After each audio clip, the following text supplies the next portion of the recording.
My name's Jim Conroy. I'm currently the chair of the Philosophy of Education Society of Great Britain. I have been a member for over 20 years. My first encounter with it was as an undergraduate student reading its essays in the late 1970s.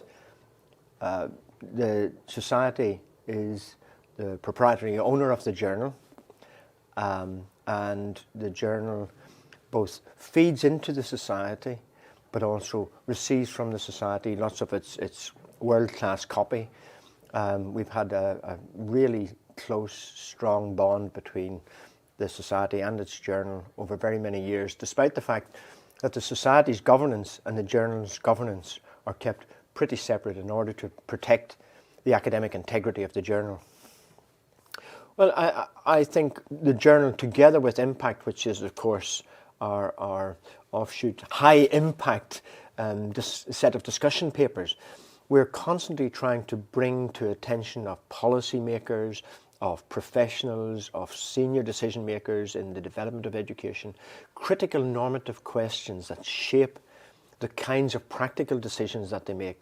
So we hope that policymakers, that civil servants really take hold of the journal, take hold of the ideas, interrogate the ideas. We would like it to be a launching pad for further conversations with many professionals working in education, so that we can really retain the importance of normativity in education. Education is not just a social practice that is uncontroversial.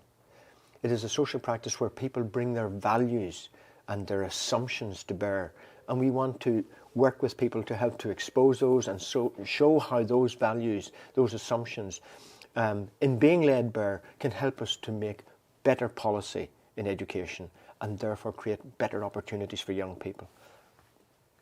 There are different benefits for different groups of people.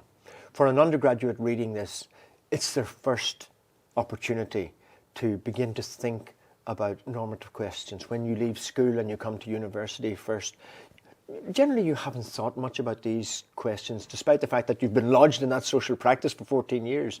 For a graduate student, it helps them to refine their arguments, to rethink some of the cracks in their arguments and to try to reshape those and make them more sophisticated. For other scholars, it's about testing your ideas against your peers, making sure that you really know that the issues that you're raising and the way that you're trying to address them is optimal, and it's really helping people to rethink some of these social practices.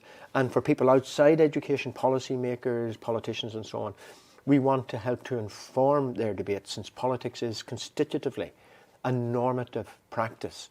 We want to make sure that the kinds of discussions politicians have about what we should and shouldn't do are informed by some of the best thinking in the country.